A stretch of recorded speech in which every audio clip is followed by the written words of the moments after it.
بہت اچھا مشترکہ نظام زندگی بہت اچھا تھا جب ایک دوسرے کے حقوق کا پتہ تھا. اب حقوق کا نہیں پتہ، لہٰذا ادھر سے آگ، ادھر سے آگ، ادھر سے آگ، ادھر سے آگ.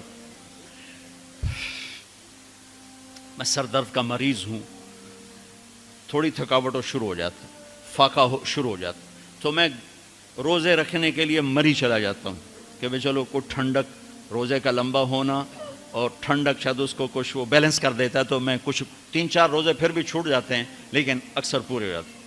تو بھربن میں وہاں ایک جگہ میں ٹھہرتا ہوں، تو عصر کے بعد میں تھوڑا بیان کرتا ہوں معاشرت پر. تو پہلی دفعہ جب میں وہاں ٹھہرا تو 8ویں دن امام مسجد کی بیوی آئی ہمارے پاس، میری بیگم کے پاس، کہ جی بیگم صاحب میں نے آپ کا اور مولانا کا شکریہ ادا کرنا ہے کہ آج میری زندگی کا پہلا ہفتہ ہے میرے خامند نے مجھے مارا نہیں.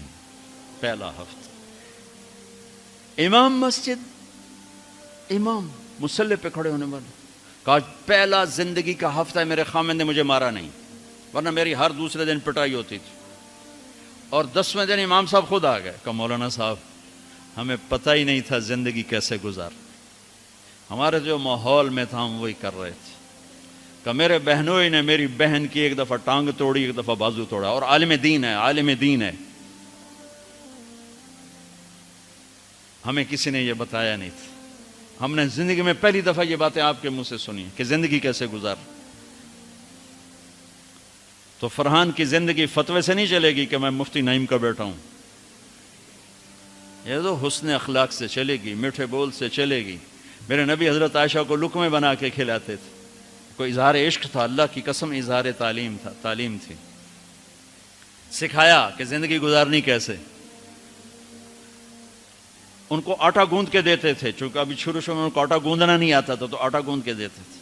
اور عرب بڑی بڑی بوٹیاں پکاتے تھے، تو حضرت عائشہ بوٹی اٹھا کے ایسے نوچتیں اور پھر رکھ دیتیں.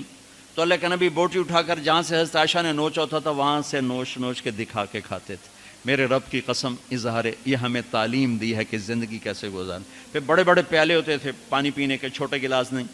چھوٹا گلاس تو بخل کی نشانی، اب تو اور چھوٹے ہو گئے کہ کپ کو گلاس بنا دیا. میرے بچپن میں مجھے یاد ہے اتنا بڑا گلاس ہوتا تھا، اور ڈیرے میں جتنے مہمان ہوتے تھے، کچی سڑکیں ہوتی تھیں، مہمان کو ہمارے رشتہ دار یا دوست نہیں، راہگیر مسافر ہوتے تھے، ہر مہمان کو دودھ پلایا جاتا.